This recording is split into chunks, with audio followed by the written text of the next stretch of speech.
তারল্য সংকটে থাকা ব্যাংকগুলোকে সীমিত আকারে তহবিল যোগান দেবে সরকার।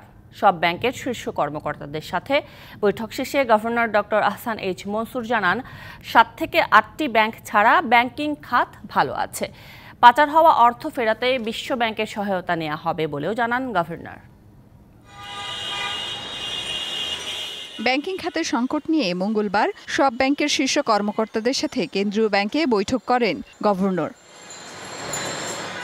বৈঠক শেষে এবিবির চেয়ারম্যান জানান, মূল্যস্ফীতি নিয়ন্ত্রণে না আসা পর্যন্ত নীতি সুদহার বাড়াতে থাকবে বাংলাদেশ ব্যাংক। তাই ঋণের সুদহার নিয়ে ব্যাংকগুলোকে অসম প্রতিযোগিতা না করার আহ্বান জানিয়েছে কেন্দ্রীয় ব্যাংক। ওনারা পলিসি রেট বাড়াতে থাকবেন যতক্ষণ না, উনি তো এর আগে এটা বলেছেন, যতক্ষণ না আমাদের ইনফ্লেশনটা কমে।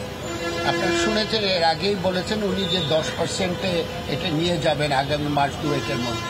250-টিরও বেশি ডিজাইন অপশন নিয়ে ওয়ালটন স্মার্ট ফ্রিজ, বোঝে আপনার প্রয়োজন।